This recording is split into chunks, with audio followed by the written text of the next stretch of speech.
عزیز دوستوں، بزرگوں اور بھائیوں، ہماری زندگی کے اندر ایک اہم پہلو جس سے ہم بڑی تکلیف کا شکار ہو جاتے ہیں اور بعض اوقات اذیت ناک حد تک وہ بات چلی جاتی ہے، وہ ہوتا ہے لوگوں کا باتیں کرنا۔ لوگ ایک دوسرے کے بارے میں تبصرہ کرتے ہیں، گفتگو کرتے ہیں۔ اگرچہ اسلام نے اسے بڑا ناپسند کیا اور غیبت کو زنا سے زیادہ بدتر قرار دیا، لیکن معاذ اللہ ثم معاذ اللہ لوگ پھر بھی اس اخلاقی کمزوری کا شکار ہو جاتے ہیں اور لوگوں کے بارے میں گفتگو کرتے ہیں۔ پھر لوگوں کی وہ باتیں جب ہم تک پہنچتی ہیں، جس کے بارے میں بات کی جا رہی ہوتی ہے، جب اس تک پہنچتی ہے تو وہ شخص بڑی اذیت کا شکار ہو جاتا ہے۔ وہ ذہنی تکلیف میں بھی آتا ہے، کرب میں بھی مبتلا ہوتا ہے، اور بعض اوقات خدا معاف فرمائے تو بعض لوگوں میں مایوسی بھی پھیل جاتی ہے۔ آپ قرآن مجید فرقان حمید کو دیکھیں تو اللہ تعالیٰ نے قرآن مجید میں فرمایا کہ وَإِذَا قِيلَ لَهُمْ آمِنُوا کما آمن الناس، جب منافقین سے کہا جائے کہ اس طرح ایمان لاؤ جس طرح کے باقی لوگ ایمان لائے ہیں، یعنی صحابہ کرام، قالوا تو وہ کہتے ہیں انؤمن کما آمن السفہاء، ہم اس طرح ایمان لے آئیں جس طرح معاذ اللہ یہ بیوقوف ایمان لائے، ان کی طرح ایمان لے آئیں۔ الا انہم هم السفہاء، اللہ فرماتے ہیں خبردار ہو جاؤ یہی بیوقوف ہیں، وَلَٰكِن لَا يَعْلَمُونَ، لیکن یہ جانتے نہیں، انہیں اس بات کی خبر۔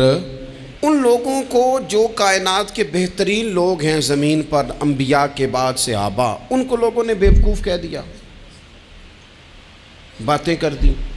آپ قرآن مجید دیکھیے سورہ قلم کے اندر اللہ تبارک و تعالی نے اس بات کا بھی جواب ارشاد فرمایا ہے، جب لوگوں نے کہا تھا کہ معاذ اللہ حضور تو مجنون ہیں، تو اللہ نے فرمایا محبوب آپ رب کے فضل سے مجنون نہیں ہیں، بلکہ اللہ نے آپ کو خلق عظیم کا مالک بنایا ہے۔ وَإِنَّكَ لَعَلَىٰ خُلُقٍ عَظِيمٍ، لوگ بات کرتے ہیں اور کر جاتے ہیں اور شوق رکھتے ہیں تبصرہ کرنے کا۔ تو میں نے بہت سارے لوگ ایسے زندگی میں دیکھے ہیں جو لوگوں کی باتوں کی وجہ سے اذیت میں آ گئے، تکلیف کا شکار ہو گئے۔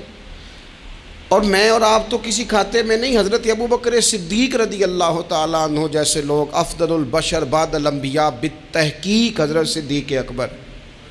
آپ قرآن مجید 30ویں پارے کی تلاوت میں یہ بات دیکھیں گے کہ جب حضرت ابوبکر صدیق نے غریب غلاموں کو خرید کر آزاد کرنا شروع کیا، حضرت بلال حبشی کو، حضرت عامر بن فہیرہ کو اور کچھ غلاموں کو خرید کر آزاد کیا، تو لوگ کہنے لگے کہ یہ بلال نے کبھی کوئی احسان کیا ہوگا ابو بکر پر، تبھی تو خرید کے آزاد کیا ہے، ورنہ کیا ضرورت تھی اتنے پیسے لگانے کی، کوئی تو بات ہوگی۔ اللہ تعالیٰ نے اس کا بھی قرآن مجید میں اعلان فرمایا ابو بکر نے جو کیا ہے رب کی رضا کے لیے کیا ہے۔ تو گفتگو کرنا، بات کرنا، لوگوں کا اتنا یہ خطرناک مزاج ہے، ایک جملہ کہہ کے لوگ سائڈ پہ ہو جاتے ہیں، بندہ بیچارہ ساری رات تڑپتا رہتا ہے، ایک فکرے کا تبصرہ کر کے لوگ کونے میں چھپ جاتے ہیں، اور کسی آدمی کے لیے وہ اسے سولی پہ لٹکا جاتے ہیں، اپنی زبان کے تیروں سے لوگ پریشان کرتے ہیں۔ پہلے تو اللہ سے یہ معافی مانگیں کہ رب اس جرم سے ہمیں محفوظ فرمائے۔ اور اب تو لوگوں کی زبانیں اتنی لمبی ہو گئیں کہ وہ صحابہ تک چلی گئی ہیں، اہل بیت نبوت تک چلی گئیں۔ تبصروں کے شوق میں لوگوں نے یہ دیکھا ہی نہیں کہ میری حیثیت کیا ہے اور میں بات کس کی کر رہا ہوں، میری اوقات کیا ہے اور میں تبصرہ کس پہ کر رہا ہوں۔ بے باک ہونا اور بات ہے اور بدتمیز ہونا، ان دونوں میں فرق ہوتا ہے۔ تو میرے عزیز، ایک تو اس سے پرہیز کریں، اور پھر دوسرا آپ سے، اپنے آپ سے، سب سے ایک گزارش کروں گا کہ ایک بات اپنی زندگی میں طے کر لیں کہ یہ ہو نہیں سکتا کہ لوگ آپ کو باتیں نہ کریں، یہ ممکن نہیں، اس لیے کہ مخلوق تو فنکار ہے اس درجہ کے پل بھر میں، سنگے در کعبہ سے بھی اصنام تراشے، تم کون ہو کیا چیز ہے داغ کبابی، لوگوں نے تو مریم پہ بھی الزام تراشے۔ مخلوق تو فنکار ہے اس درجہ کے پل بھر میں، یہ تو فنکار ہے، ایک منٹ میں لوگ نکال کے لے آتے ہیں بات، ایک منٹ میں۔ امام جعفر صادق رضی اللہ تعالیٰ عنہ بیان کرتے ہیں، امام ابو نعیم نے حلیۃ الاولیاء میں اس کو بیان کیا۔ حضرت امام جعفر صادق رضی اللہ تعالیٰ عنہ فرماتے ہیں کہ حضرت موسیٰ کلیم اللہ علیہ السلام نے اللہ کی بارگاہ میں عرض کی، مالک میں چاہتا ہوں لوگ میرا سوائے بھلائی کے ذکر نہ کریں، میرا ذکر کریں تو صرف بھلائی کے ساتھ کریں، خیر کے ساتھ کریں، میرے بارے میں شر کی بات نہ کریں۔ تو رب کریم نے فرمایا، موسیٰ یہ بات تو میں نے اپنے لیے بھی نہیں چاہی کہ لوگ جب بھی میرا ذکر کریں خیر کے ساتھ ہی کریں، تب جب رب نے اپنے لیے نہیں چاہا تو پھر اے موسیٰ لوگ تو بات کریں گے ہی، لوگ تو منہ میں زبان رکھتے ہیں، یہ تو گفتگو کریں گے ہی، یہ تو کریں گے۔ اب ہوتا کیا ہے، ہم اس کا نفسیاتی اثر لیتے ہیں، ہم اس کا اثر لیتے ہیں۔ میں اکثر کہتا ہوں سارے لوگ ہی کانوں کے کچے ہوتے ہیں، کچھ تھوڑے زیادہ ہوتے ہیں، کچھ تھوڑے کم ہوتے ہیں، اور بعض لوگ کہتے ہیں اتنے لوگ فلانے بندے کی بات مانتے ہیں۔ تو میں نے کہا دنیا میں تو آج بھی کافر زیادہ ہیں، کافر زیادہ ہیں، شیطان کے پیروکار آج بھی، تو زیادہ ہونا کوئی حق کی دلیل ہے ہمیشہ؟ یہ کیا بات ہوئی کہ فلانے کی اتنے لوگ بات مانتے ہیں؟ یہاں تو میں نے یہ دیکھا ہے اس معاشرے میں کہ جھوٹے سے جھوٹا آدمی، اس کے بھی فالور ہوتے ہیں، دغے باز سے دغے باز بندہ، اس کے بھی گویوں کے فالور، اداکاروں کے فالور، فلانے کے فالور۔ اس کا یہ تو بھئی انسان کا مزاج ہے، ہر بندہ کانوں کا کچا ہے، کوئی تھوڑا زیادہ کچا ہے، کوئی تھوڑا کم کچا ہے، تو باتیں تو ہوگی، لوگ منہ میں زبان رکھتے ہیں تو گفتگو تو کریں گے۔ اب یہ اثر لینے والے پہ ہے کہ وہ اس کا اثر کس طرح کا لیتا ہے۔ ہمارے ہاں بڑے بڑے سمجھدار لوگ نفسیاتی ہو جاتے ہیں، بڑی بڑی سمجھدار خواتین نفسیاتی ہو جاتی ہیں، میری ساس باتیں کرتی ہے، میری نند باتیں کرتی ہے، مجھے فلانا باتیں کرتا ہے، مجھے فلانا۔ بھائی باتیں، جس کے منہ میں زبان ہے اس نے بات تو کرنی ہے۔ اب آپ نے کیوں یہ دعویٰ کر لیا ہے کہ آپ اتنے اونچے چلے جائیں کہ آپ کو بات ہی کوئی نہ کرے؟ کیا حرج ہے اس میں؟ اگر کوئی آپ کو بات کر دے تو کیا ہیں ہم، کسی نے کر لی تو پھر کیا ہوا؟ اس کا اتنا اثر قبول کرنا کہ ساری رات سونا ہی نہ، پریشان ہو جانا۔ اور بعض لوگ ایسے ہیں جنہیں اتنی باتیں نہیں ہوتی جتنی انہیں ٹینشن ہوتی ہے، یعنی وہ دو بندے کونے میں کھڑے ہیں تو میری ہی بات کر رہے ہیں، اور بھائی تو اتنا اہم نہیں ہے، انہیں کوئی اور کام بھی ہو سکتا ہے، تیری بات ہی انہوں نے کرنی۔ بلا وجہ لوگ سمجھتے ہیں کہ میں بڑا اہم آدمی ہوں، وہاں بھی مجھ پہ تبصرہ ہو رہا ہے، یہاں بھی ہو رہا ہے۔ اس پہلو سے باہر آئیں، اس کمپلیکس سے نکل آئیں۔ ابن حزم کہتے ہیں کہ مصر میں ایک تاجر بڑا کامیاب ہو گیا تھا، بڑا کامیاب تاجر ہو گیا۔ تو زندگی میں جتنے لوگ بھی کامیاب ہوتے ہیں ان سے حسد ہوتا ہے، اس سے بھی اس کے ارد گرد کے لوگوں نے حسد شروع کیا۔ اب تاجروں نے پلاننگ کی کہ اسے خراب کیسے کرنا ہے۔ وہ ایک دن اپنے گھر سے نکلا، سفید کرتا سفید پگڑی باندھ کے باہر۔ اب 5-6 لوگوں نے پہلے سے منصوبہ بندی کی ہوئی تھی۔ ایک صاحب اسے ملے، کہنے لگے ماشاءاللہ آج تو سفید کرتے پر سبز امامہ، سبز پگڑی بڑی ہی اچھی لگ رہی ہے۔ تو وہ ہنس کے کہنے لگا، لگتا ہے آپ سو کے اٹھ کے آئے ہیں، پگڑی تو میری سفید ہے۔ اس نے کہا چلو پگڑی تو سبز ہی ہے، باقی آپ نہیں مانتے تو آپ کی مرضی۔ وہ آگے بڑھا، تو اب چونکہ پلاننگ تھی تو ایک شخص اور ملا، اس نے کہا کیا بات ہے، سفید کرتے پر آپ کا پیلے رنگ کا امامہ کیا جچتا ہے۔ اس نے کہا یار کو خدا کا خوف کر، ہنس کے کہا کیا ہو گیا، تیری اینک کا نمبر تو نہیں تبدیل ہونے والا ہوا؟ اور بھائی میں نے تو سفید کرتا اور سفید ہی امامہ باندھا ہے۔ اب 2-3 لوگوں کی دفعہ تو وہ مسکرایا، لیکن وہ ڈھیر سارے لوگوں نے منصوبہ بندی کی تھی۔ وہ جب چوتھے کے پاس گیا تو اس نے بھی کہا کہ کیا بات ہے سفید کرتے پر پیلے رنگ کے امامے کی۔ اس نے کہا پیلا کہاں ہے؟ اب وہ غصے ہونے لگا۔ اب وہ چھٹے کے پاس گیا تو اس نے کہا جناب کیا بات ہے سفید کرتا اور کالا امامہ۔ اب وہ غصے میں اتنا باولا ہوا کہ پہلے ہنسا پھر رویا، پھر اسے سمجھ نہ آئی کہ دکان کا تالا کس چابی سے میں نے کھولنا ہے۔ بس وہ شام ہوئی تو اس بیچارے کو بچوں نے روڑے مارنے شروع کر دیے۔ وہ اتنی تکلیف میں آ گیا کہ لوگ اسے پاگل کہنے لگے۔ کیوں؟ اس لیے کہ لوگ منصوبہ بندی، افواہ تھی نا کہ میری طبیعت خراب ہے، تو لوگوں نے حال پوچھ پوچھ کر بیمار کر دیا۔ لوگوں کی باتیں، لوگوں کے تبصرے، لوگوں کے کومنٹس۔ بولے امام شافعی امام شافعی فرمانے لگے لوگوں کی باتیں پتھروں کی طرح ہوتی ہیں، یہ روڑوں کی طرح ہوتی ہیں، اگر انہیں کمر کے اوپر رکھ لو گے نا تو یہ تمہاری کمر توڑ دیں گی، اور اگر تم ان کو اپنے پیروں کے نیچے رکھ لو گے تو تمہارا قد اونچا ہو جائے گا۔ بس دنیا میں وہ لوگ پریشان ہوتے ہیں جو لوگوں کی باتوں کو کندھوں پر سوار کر لیتے ہیں، جو پیروں کے نیچے رکھے، جو پاؤں کے نیچے رکھیں ان کا قد۔ وہ پرانے زمانے میں نا عارف رومی رحمۃ اللہ علیہ فرماتے ہیں کہ ایک بیل گائے گر گئی تھی کنویں کے اندر، تو اب وہ لوگ اس کو نکال تو نہیں سکتے تھے، تو انہوں نے اس طرح کیا کہ مٹی ڈالنی شروع کر دی کہ اب بدبو آئے گی، پریشانی ہوگی، تو اس کو بند کر دیتے ہیں، اندر ہی کنویں کو، کنواں نئی جگہ پہ کھود لیتے ہیں۔ انہوں نے جب اس کے اندر مٹی ڈالی نا تو وہ گائیں جو تھی وہ مٹی جھاڑ کے تو مٹی کے اوپر آ گئی، انہوں نے پھر مٹی ڈالی تو وہ تھوڑی اور اوپر آ گئی، اور مٹی ڈالی تو اور وہ مٹی ڈالتے گئے اور گائیں وہاں سے کنویں سے باہر آ گئی۔ لوگوں نے دفن کرنا چاہا، وہ باہر نکل آئی۔ اور میرے بھائی لوگ بھی اپنی باتوں میں دفن کرنا چاہتے ہیں، لیکن یاد رکھنا جو چمکنے والے تھے وہ چمکتے ہی رہے، جن کو اللہ نے عزت دی تھی ان کی گھٹائی کوئی نہیں سکا۔ اتنی اتنی لمبی زبانیں کھول کے لوگوں نے صحابہ کے بارے میں باتیں کی، باتیں ہو رہی ہیں، لوگ جن کو دبانا چاہتے تھے۔ آج نہیں صوفیاء کی مخالفت شروع ہوئی، ان کے زمانے میں بھی ہوئی، ان کے دور میں ان کے خلاف کتابیں لکھی گئیں، لکھنے والے خدا جانے کہاں ہیں، اور داتا صاحب ہو رہی ہے، خواجہ صاحب ہو رہی ہے۔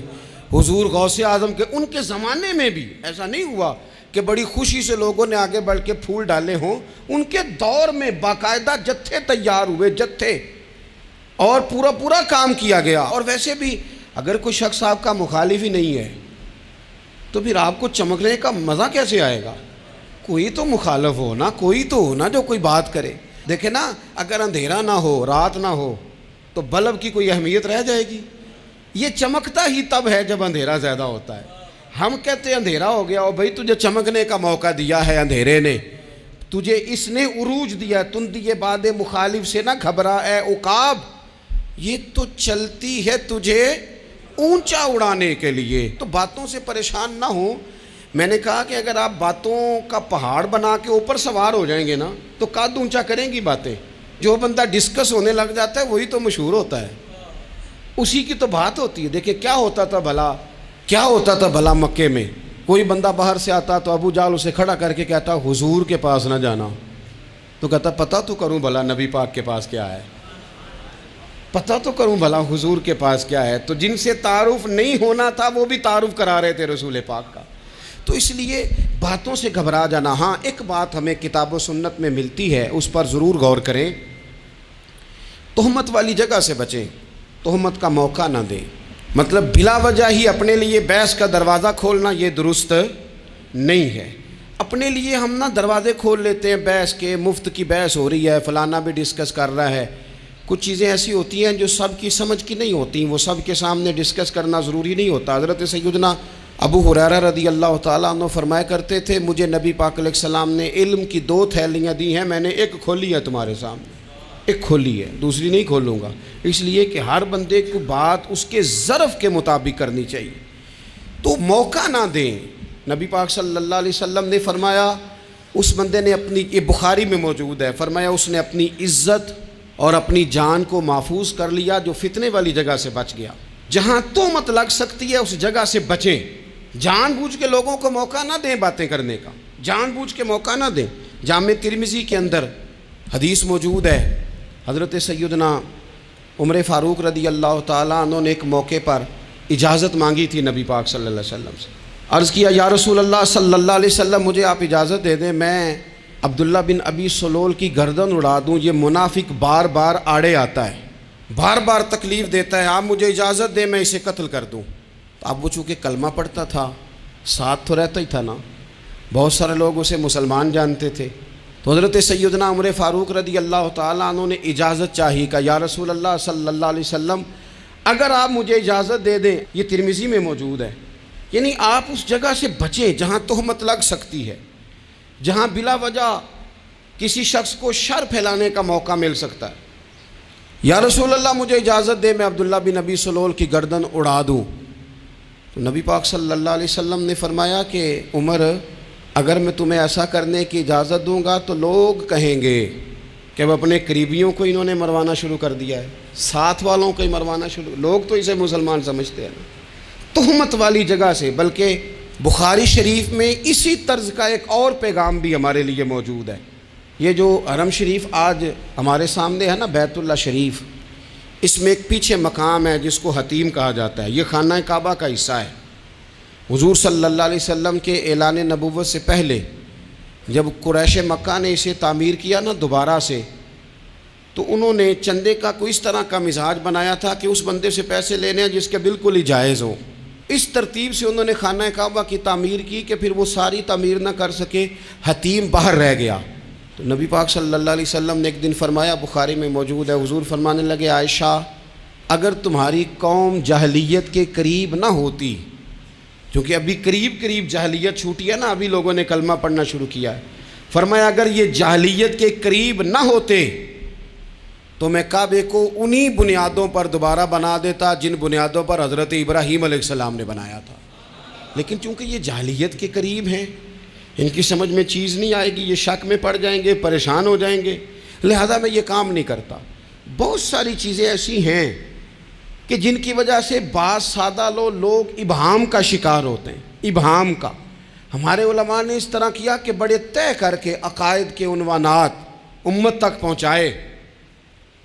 ہر آدمی ہر شعبے کا اسپیشلسٹ نہیں ہوتا، بہت ساری لوگ باتیں مریض کے سامنے کرنے والی نہیں ہوتی، وہ صرف لواحقین کو بتانے والی ہوتی۔ پھر کچھ لوگ اور آئے جنہوں نے کہا کہ ہم تو ایفیشنسی دکھائیں گے، کچھ خاص ہر بات کھول کر لوگوں کے سامنے رکھیں گے، تو اس کا نقصان پھر یہ ہوتا ہے کہ سادہ لوگ مشکلات کا شکار ہوتے ہیں۔ وہ پھر جب کہتے ہیں ہر چیز ڈسکس کر لینی چاہیے تو پھر باتیں دور نکل جاتی ہیں۔ پھر لوگوں نے انبیاء کرام علیہم السلام کی اجتہادی خطاؤں کو ڈسکس کرنا شروع کیا۔ ربنا ظلمنا انفسنا، اگر حضرت آدم یہ لفظ کہیں تو ان کے لیے تو ٹھیک ہے، لیکن اگر کوئی غلام اور امتی اور بیٹا اٹھ کے یہ لفظ کہے تو اس کے لیے ٹھیک نہیں ہے۔ تو میرے عزیز ایسے کام نہ کریں جس کی وجہ سے بلا وجہ بحث کا۔ ہمارے یہاں کچھ لوگوں کو شوق ہے خبروں میں رہنے کا، وہ ایسی باتیں چھیڑتے ہیں جن سے نا وہ خبروں میں رہ سکیں۔ میں نے دیکھا ہے وہ کہتے ہیں جی میں نے کوئی انوکھی بات کرنی ہے۔ بھئی انوکھی بات کرنے سے بندہ مشہور تو ہو جاتا ہے۔ ہمارے زمانے میں مشہور ہی وہ ہوتا ہے جو دوسروں سے ذرا ہٹ کے بات کرے، انوکھی کرے۔ وہ ہمارے لطیفہ لکھا ہے نا، ایک اہل عرب کا ایک ہجا نام کا عربی کا ایک لطائف سنانے والا شاعر ہے، تو وہ کہتا ہے کہ ایک شخص نے ایک دفعہ کہہ دیا تھا گدھا کھانا جائز ہے۔ بڑے بڑے علماء اس کے گھر چلے گئے کہ بھئی کوئی دلیل، کوئی جزیہ، کوئی کہاں سے، کوئی کتاب، کوئی حوالہ، کوئی شے۔ اس نے کہا روز آؤ گے ایک ایک بندے کو بتاؤں گا، کٹھا اسٹیج لگاؤ، ایک ہی دفعہ حوالے دیتا ہوں، روز نہیں دیے جاتے۔ وہ اسٹیج لگ گیا، دنیا جمع ہو گئی، جنہوں نے کبھی ٹائم نہیں نکالنا، تو یہ ذرا انوکھی بات جو کر رہا تھا، تو سارے لوگ آ گئے۔ تو وہ اسٹیج پہ چڑھا تو کہنے لگا مجھے جانتا کوئی نہیں تھا، چلو اب بدنام جو ہوں گے تو کیا نام نہ ہوگا، اب قیامت تک کہو گے تو صحیح نا۔ وہ اس مولوی دے گھر جنہیں ایک بار آکھیا نہیں سی گدا کھانا جائز ہے، چلو بدنام جو ہوں گے تو کیا۔ تو بہت سارے ایسے لوگ ہیں جو ہیں بدنام، پر چلو نام تو ہو گیا نا، بدنامی صحیح، شرارت صحیح، شیطانیت صحیح، لیکن نام تو ہو گیا۔ تو اس لیے کوئی ایسا انوکھا کام جس سے لوگوں کی، میں آپ سے بڑی گزارش سے عرض کروں، اعلیٰ حضرت بریلوی رحمۃ اللہ علیہ نا، لالٹین کے اندر مٹی کا تیل جلایا جاتا ہے ہمارے ہاں، تو مٹی کا تیل ظاہر ہے اس سے بدبو آتی ہے، تو مسجد میں وہ جلانا جائز نہیں تھا۔ تو ایک صاحب ارنڈی کا تیل لائے، وہ خوشبو والا ہوتا ہے، وہ لا کے انہوں نے نا اعلیٰ حضرت بریلوی رحمۃ اللہ علیہ کو لالٹین میں ڈال کے دیا اور کہا کہ یہ مسجد میں اس کو جلاتے ہیں چونکہ اس کے اندر سے خوشبو آتی ہے، بدبو نہیں آتی۔ تو وہ جو شرعی عذر ہے نا، حضور نے فرمایا کہ جمعے والے دن غسل کر کے آؤ تاکہ کسی کے پسینے سے ایک دوسرے کو تکلیف نہ ہو۔ کچا لہسن پیاز کھا کے مسجد آنا اس لیے منع کر دیا گیا کہ منہ کی بدبو سے تکلیف ہو، تو مسجد میں کوئی ایسی چیز جو بدبو کا باعث بنے منع ہے۔ اب انہوں نے وہ تیل لا کے لالٹین میں ڈالا جس سے خوشبو آتی تھی اور لالٹین بھی روشن ہوتی تھی۔ تو اعلیٰ حضرت فاضل بریلوی رحمۃ اللہ علیہ اپنے اس خادم سے فرمانے لگے کہ اب لوگ تو آئیں گے نا، تو ہمارے علاقے میں تو ساری دنیا مٹی کے تیل سے ہی چلاتی ہے، تو اب آپ نے ایک خوشبو والا تیل لا کے ڈال تو دیا ہے اس کے اندر لالٹین میں، پر یہ لوگوں کو بتائے گا کون کہ یہ تیل وہ نہیں ہے؟ لوگ تو یہاں سے دیکھ کے جائیں گے اور جا کے کہیں گے کہ اتنے بڑے عالم کی مسجد میں اگر جل رہا ہے تو ہم کیوں نہ جلائیں؟ تو فرمانے لگے وہ شخص کہ حضور پھر حال کیا ہے؟ فرمانے لگے آپ فرضوں کا سلام پھیر کے دعا سے پہلے لالٹین کے پاس کھڑے ہو جائیں، اور جو بندہ گزرے اسے بتاتے جائیں کہ یہ مٹی کا تیل نہیں، یہ مٹی کا تیل نہیں، یہ مٹی کا تیل۔ ہر شخص کے ذہن تک بات اتر جائے تاکہ لوگ کسی ایسی چیز کا شکار نہ ہو جائیں جس سے کہ ان کے مزاج میں کوئی غیر شرعی چیز عروج پکڑ لے۔ تو میرے عزیز، ہم نہ کچھ بدگمانیاں لوگوں کے اندر لوگ ڈالتے ہیں۔ ہمارے ہاں بالخصوص پاکستان میں جب سے سیاسی فرقہ واریت شروع ہوئی ہے، سیاسی، ہماری قوم کا مزاج اتنی بری طرح خراب کیا گیا ہے۔ ہمارے نوجوان بچے جو بڑے سنجیدہ پڑھے لکھے، ان کی گفتگو اپنے سیاسی مخالف کے بارے میں اتنی لوز کر دی گئی ہے، اتنی کمزور کر دی گئی، اتنی خوفناک کر دی گئی ہے کہ اس طرح تو کبھی نہیں ہوا تھا۔ یہ مزاج جو لوگوں کو دیا جا رہا ہے، قومیں اپنے اخلاق کے طور پر زندہ رہتی ہیں۔ بد اخلاقیاں کبھی بھی انسانوں کو اونچا کر سکتی، پیچھے رہ جاتے ہیں لوگ۔ تہذیب کسی سوسائٹی کا حسن ہوتا ہے، اور اگر ایک سیاسی مخالف کے لیے آپ کا یہ والا مزاج بن جائے، اپنے سیاسی قد کو اونچا کرنے کے لیے آپ ان چیزوں کا سہارا لیں، یہ درست نہیں ہے۔ اخلاقی رویے میں کہوں گا کسی بھی سیاسی جماعت سے وابستگی ہے وہ 100% رکھے جو اس کی سمجھ میں آتی ہے، لیکن اپنے اخلاقی مزاج کو کبھی کمزور نہ ہونے دے، اخلاقی رویہ کبھی کمزور نہ ہونے دے۔ یہ کیسے ہو سکتا ہے؟ دیکھیں، ابو جہل، ابو لہب، عتبہ، عتیبہ، شیبہ، وہ وہی باتیں کر سکتے تھے جو ان کے مزاج کی تھیں، جو آج تک لوگ کسی بھی دیندار کے بارے میں کرتے ہیں۔ تو انہوں نے وہی باتیں آ کے کی تھی جناب ابو طالب کے ساتھ۔ انہوں نے کہا تھا کہ اگر معاذ اللہ ان کو دولت چاہیے تو ہم دیتے ہیں۔ بڑے سے بڑے مخلص آدمی پر آج لوگ دعویٰ نہیں کرتے کہ دولت کے لیے لگا ہوا ہے۔ انہوں نے کہا دولت چاہیے تو دیتے ہیں، اگر کسی خاتون سے نکاح کرنا چاہتے ہیں تو کرا دیتے ہیں، سرداری چاہیے تو دے دیتے ہیں۔ اب یہ سوچ ہی اتنی ہے، اس سے آگے جاتی نہیں۔ وہ معاذ اللہ حضور کے بارے میں اور بھی باتیں کرتے، یہ شاعر ہیں، یہ جادوگر ہیں، یہ فلاں ہیں، لیکن میرے نبی پاک علیہ الصلوۃ والسلام نے کبھی بھی ان کی ذاتی زندگی کو ڈسکس نہیں کیا، کبھی نہیں کیا۔ ابو جہل شراب پیتا تھا، لیکن حضور نے کبھی سوسائٹی میں یہ بات لوگوں کے سامنے بیان نہیں کی۔ وہ لوگوں کے پیسے دبا لیتا تھا، کئی جگہوں پہ حضور نے پیسے نکلوا کے دیے، لیکن جگہ جگہ گلی گلی کھڑے ہو کے حضور نے یہ نہیں فرمایا کہ یہ اس طرح کا ہے۔ آپ اپنے مخالفین کے بارے میں ضرور کلیم کریں، ثبوت کے ساتھ ضرور بات کریں، یہ ضروری ہے، لیکن آپ کا رویہ اتنا گھرا ہوا نہیں ہونا چاہیے کہ لوگ سمجھیں کہ یہ قوم تو اخلاق سے ہٹ گئی ہے۔ آپ اختلاف کریں، لیکن اختلاف کے بھی آداب ہوتے ہیں۔ اس ادب کے دائرے کے اندر رہ کے صحابہ کے بیچ بھی رائے کا اختلاف ہو جاتا تھا، ہو جاتا ہے، ہو جایا کرتا ہے۔ حضور اس اختلاف کو قبول کرتے، بھئی ہو جاتا ہے رائے کا اختلاف اپنوں میں، لیکن اس کے اندر انسان توہین پہ اتر آئے، اس کا لہجہ اس طرح کا ہو جائے جس طرح کی بازاری گفتگو کی جاتی ہے، تو محسوس ہوتا ہے کہ یہ تربیت کا فقدان ہے۔ یہ لہجے باوقار لوگوں کے نہیں ہوا کرتے۔ لہجے کو کبھی برا نہ ہونے دیں، انداز کو۔ لوگ آپ کو چھیڑیں گے، اپنی جگہ پہ کھینچ کے لانے کی کوشش کریں گے، بڑا کچھ لوگ کریں گے، لیکن آپ اپنی جگہ سے آپ تبدیل نہیں ہوں گے۔ آپ کہیں گے یار میرا ایک معیار ہے، میری ایک حیثیت ہے، میں اپنی حیثیت چھوڑ سکتا؟ میں اپنی حیثیت نہیں چھوڑ سکتا۔ ہر بندے کو آپ ڈسکس کریں گے۔ تو تہمت والی جگہ سے ضرور بچیں، بدگمانی سے ضرور بچیں، لیکن ہر شخص کو اس کے معیار کے مطابق اتر کا جواب دینا یہ باوقار لوگوں کا سٹیٹس نہیں ہوتا۔ وہ کہتے ہیں جا بات کر، جا کے تو کون ہوتا ہے تیری بات کرے، اب ہم ہر شخص کے منہ لگیں، یہ کیسے ہو سکتا ہے؟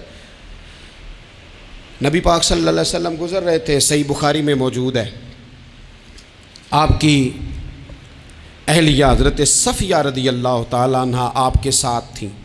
رات کا وقت تھا، حضور گزر رہے تھے، تو صحابہ کچھ کھڑے تھے، تو حضور نے ایک کو بلا کے کہا کہ یہ میری بیوی ہیں، صفیہ ہیں۔ عرض کرنے لگے حضور مجھے میری ماں روئے، میں کوئی آپ کے بارے میں بدگمانی کرتا؟ تو حضور نے جواب میں کیا کہا؟ محبوب فرمانے لگے جس طرح رگوں میں خون گردش کرتا ہے نا، شیطان بھی اسی طرح ہی گردش کرتا ہے۔ گویا حضور بتا رہے ہیں کسی وقت بھی بدگمانی پیدا کر دیتا ہے۔ میں تمہیں بتا رہا ہوں کہ اپنی اہلیہ کے ساتھ جا رہا ہوں، میری بیوی ہے، کوشش کریں کہ آپ اس جگہ سے بچیں جہاں باتیں ہو رہی ہوں۔ اور اس پہلو پہ تیسری گزارش اس عنوان پر یہ ہے کہ اگر کسی کے بارے میں باتیں ہو رہی ہوں تو فٹافٹ اس کا حصہ بننے کی کوشش نہ کریں، بلکہ آپ کے پاس جب تک کوئی شرعی ثبوت نہیں ہے تب تک آپ اس بات کا حصہ نہ بنیں۔ ہمارے ہاں بات ہو رہی ہوتی ہے تو دو چار بندے دوڑ کے نا اپنا بھی حصہ ڈالتے ہیں، بلکہ میں بڑی ذمہ داری سے یہ بات عرض کروں گا، بات لمبی ہوتی تب ہے جب کوئی بندہ درمیان میں کہہ دیتا ہے نا نہیں تجھے تو تھوڑا پتہ ہے، تھوڑا میں بھی کرتا ہوں۔ وہ کئی دفعہ وعدہ معاف گواہ بن جاتا ہے، جا کے دوسروں کو خبر کرتا ہے اس نے یہ کہا ہے، حالانکہ بندہ اس سے پوچھے کہ اگر انہوں نے کہا تھا تو اتنا سجن تھا تو وہاں جواب دے کے کیوں نہیں آیا؟ تجھے چاہیے تھا وہیں جواب دیتا، وہیں جا کے جواب دے دیتا۔ ایک بزرگ کی خدمت میں ایک دفعہ حاضر تھا، ایک بڑے عالم تھے، تو ان کے پاس آ کے ایک شخص نے کہا کہ فلاں آدمی آپ کے بارے میں یہ بات کر رہا تھا، تو وہ ہنس پڑے، فرمانے لگے پھر آپ کہاں تھے؟ کہنے لگے میں وہیں تھا۔ فرمانے لگے میرا اور آپ کا رشتہ کس طرح کا ہے؟ کہنے لگا جی میں تو شاگرد ہوں، ارادت مند ہوں۔ تو فرمانے لگے پھر آپ میرے پاس سوال لے کے آ گئے ہیں، آپ نے وہاں جواب کوئی نہیں دیا۔ فرمانے لگے اب تو میرے سامنے بیٹھ، پہلے اس سوال کا جواب میں تجھے دوں، پہلے تجھے قائل کروں۔ اگر تو قائل ہوتا نا تو پھر تو یہ بات لے کے میرے پاس نہ آتا، پھر تو وہاں تو کلیئر کر آتا۔ تیرے اندر کجی ہے، تو بات کا حصہ بنا ہے، اور میرے نزدیک اس سے بڑا تو مجرم ہے کہ تو نے بات کو سنا ہے۔ وہ تو کوئی ہے، اور تو اپنا تھا، تو نے اپنا ہو کے یہ باتیں سنی، تو نے ہاں کی، تو وہاں بیٹھا رہا، تو اپنا تھا۔ اور حضور نے فرمایا محبت تو بندے کو اندھا بہرا اور گونگا کر دیتی ہے، جو کسے دا عاشق ہوئے ہوتے گل اسے دی کردا ہے، 100 مکر بہانے کر کے او دے ہی مرنے مردا ہے۔ تو نے سن کیسے لی؟ تیرے کانوں نے گوارا کیا؟ پہلے تو مطمئن ہو نا، تو اگر مطمئن ہوتا تو بات آگے وہیں جواب دے کے آتا۔ جب تو ہی غیر مطمئن ہے تو میں کسی اور کو کیا جواب دوں؟ تو مدد کریں اپنے بھائی کی اس معاملے میں کہ اگر آپ کلیئر ہیں تو پھر آپ اسے وہیں کلیئر کریں، کہیں یار میری بات سن، یہاں تک تو بات ٹھیک ہے، اس بات کا میں گواہ ہوں، یہ ہو سکتی نہیں۔ اور نبی پاک کا یہ طریقہ ہے، مسند امام احمد بن حنبل میں حدیث موجود ہے، حضرت عبداللہ ابن مسعود رضی اللہ تعالیٰ عنہ، کمال آدمی حضرت عبداللہ ابن مسعود، حضور نے فرمایا عبداللہ ابن مسعود سے قرآن سیکھا کرو، یہ اسی طرح پڑھتے ہیں جس طرح میرے اوپر نازل ہوا تھا۔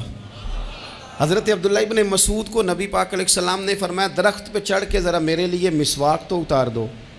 حضرت عبداللہ ابن مسعود کی پنڈلیاں پتلی پتلی تھی، ٹانگیں پتلی تھیں، وہ درخت پہ چڑھے، ہوا چلی تو کپڑا تھوڑا ہٹ گیا، تو بعض لوگ ان کی پتلی پنڈلیوں کا مذاق اڑانے لگے، معاذ اللہ، دیکھو کیسی باریک باریک پنڈلیاں ہیں، کیا انداز ہے۔ اب حضور بیٹھے ہیں نا، تو انہوں نے جو بات کی تھی وہ بات بھی درست تھی، پنڈلیاں واقعی پتلی تھیں، اور کوئی بھی اس انداز میں دیکھتا تو شاید مسکراتا۔ جب انہوں نے کہا نا دیکھو پتلی پنڈلیاں، تو حضور نے ہمارے لیے طریقہ کیا چھوڑا، ہمارے لیے سیرت کیا چھوڑی۔ حضور سید عالم فوراً ارشاد فرمانے لگے، نبی پاک فرمانے لگے چپ کرو، تم میرے عبداللہ کی پنڈلیوں کو پتلا پتلا کہہ رہے ہو نا، قیامت کے دن جب میزان لگے گا اور ان پنڈلیوں کا تمہیں وزن پتہ چلے گا، پھر پتہ چلے گا میرے عبداللہ کی شان کیا ہے۔ یہ بڑی وزنی پنڈلیاں ہوں گی، جب ان کا میزان پر وزن تو لگے تو آپ دفاع کریں۔ نبی پاک صلی اللہ علیہ وسلم نے فرمایا اگر کسی جگہ تیرے بھائی کی عزت پر حملہ ہو رہا تھا اور تو بچانے پر قادر تھا، اور تو نے اس کی عزت سے اس شر کو روک دیا، کہا نہیں یار ایسی بات نہیں ہے، تم غلط کہہ رہے ہو، فرمایا اگر تم کسی کی عزت کا دفاع کرو گے تو فرمایا جہاں تمہاری عزت خراب کی جا رہی ہوگی رب وہاں تمہاری عزت کا دفاع فرمائے گا، اللہ تمہاری عزت کا محافظ بن جائے گا۔ لیکن ہم کیا کرتے ہیں، ہم لوگ باتیں کر رہے ہوتے ہیں تو ہم ان باتوں میں ایک بات اور شامل کرتے ہیں، ہم ان باتوں میں ایک بات اور شامل کر لیتے ہیں اور انداز اختیار کر لیتے ہیں، اور جو آپ کے حق میں ہے اس نے مخالف نہیں ہونا، اور جو مخالف ہے اس نے کبھی حق میں چھوڑیں۔ آپ کس کو قائل کر رہے ہیں؟ جس کی سمجھ میں آتی ہے وہ قبول کرے، نہیں آتی تو دروازہ کھلا ہے، کہیں اور تشریف لے جائے۔ ہمارا یہ مزاج بن گیا کہ بلا وجہ کی وضاحتیں بھی بندے کو کمزور کرتی ہیں، بلا وجہ ہم کمزور پڑ جاتے ہیں، تھوڑے بے نیاز ہو جائیں، چھوڑیں کچھ بے نیاز بنے، طبیعت کوئی بے نیاز، ہم نہ بے نیاز نہیں ہوتے، ہر بات کو سوچتے ہیں، ہر بات کی وہ جی وہ فلانے نے پتہ کیا کہا ہے، تو بڑی معذرت سے بالخصوص خواتین کا مسئلہ ہوتا ہے، وہ کہتے ہیں پوری دسو، نہیں دسو نے آکھیا کی بھئی آپ نے کیا کرنا ہے، اس کے لیے پھانسی کا حکم لگانا ہے آپ نے، چھوڑ دیں، بات ہو گئی، ختم ہو گئی۔ اپنی زندگی میں تھوڑی سی بے نیازی بھی پیدا کریں، تھوڑی سی بے نیازی، ہر ایک کی بات سننا، ہر ایک کی بات پر غور کرنا، ہر بندے پر تبصرہ شروع کر دینا، وہ تو تکلیف آ جائے گی۔ وہیں سے جہاں سے بات شروع کی تھی پھر وہیں لاتا ہوں کہ باتوں کا اثر لیں لیکن صرف خیر کی باتوں کا اثر لیں، لیکن صرف اچھے لوگوں کی باتوں کا۔ ہر ایک کی بات کا اثر لوگے، لوگ دو قدم نہیں چلنے دیں گے۔ اور دوسرا، میں آپ کو بڑی ذمہ داری سے عرض کرتا ہوں، ہم ویژن والے لوگ ہیں، ہماری 1400 سال کی تاریخ ہے، ہم ویژن والے لوگ ہیں۔ یہ نہیں ہے کہ ادھر ایک بندہ آیا تو تھوڑی سی ہم اس کے پیچھے چلے جائیں گے، پھر کل ایک اور آئے گا تو تھوڑا سا اس کے پیچھے چلے جائیں گے۔ یہ تو وہ لوگ ہوتے ہیں جن کی پیچھے بنیاد نہیں ہوتی، اور جن کی پوری بنیادیں ہونا۔ وقت زیادہ ہو گیا، ورنہ میں آپ کو اپنی سند پڑھ کے بتاتا کہ ہماری سند امام بخاری تک کیسے جاتی ہے اور امام بخاری کی رسول پاک تک کیسے جاتی ہے۔ یہ تو ایک تسلسل ہے۔ تو اس لیے بڑی جلدی آزمائش کا شکار نہ ہوا کریں۔ باتیں کس لیے ہیں؟ جو بندہ ویلا ہے اس نے بھی 4 باتیں، تو ہر بات کا اثر نہ لیں۔ بالخصوص جوانوں سے کہتا ہوں، ٹارگٹ اچیو کرنے کے لیے سب سے پہلے تو مقاصد کا تعین کرے جانا کے دور، پھر اس پہ لگ پڑے۔ باتیں ہوتی رہیں گی لیکن باتوں کو پشت پہ سوار نہیں کرنا، باتوں کو پاؤں کے نیچے رکھنا ہے، قد اونچا ہو جائے گا، قد اونچا ہو جائے گا۔ پشت پہ سوار کرو گے تو گردن ٹیڑھی کر دیں گے۔ آپ بس بڑھتے جائیں۔ گھوڑا جب دوڑتا ہے نا، دوڑتا ہے تو اس کے پیروں کو جھاڑیاں لگتی ہیں، لیکن اگر دوڑتا رہے تو کوئی جھاڑی کہیں رہ جاتی ہے، کوئی کہیں رہ جاتی ہے۔ باقی مخلوق کرتی ہے باتیں، وہ کرتی رہے گی۔ آپ آگے بڑھیں، سفر کرتے رہیں۔ سفر، بہت سارے باتیں کرنے والے وہیں رہ جاتے ہیں اور کام کرنے والے کہیں کے کہیں پہنچ جاتے ہیں۔ باتیں کرنے والوں میں سے نہ ہوں، کام کرنے والوں میں سے ہوں۔ اللہ توفیق عطا فرمائے۔ آخر دعوانا الحمدللہ رب العالمین۔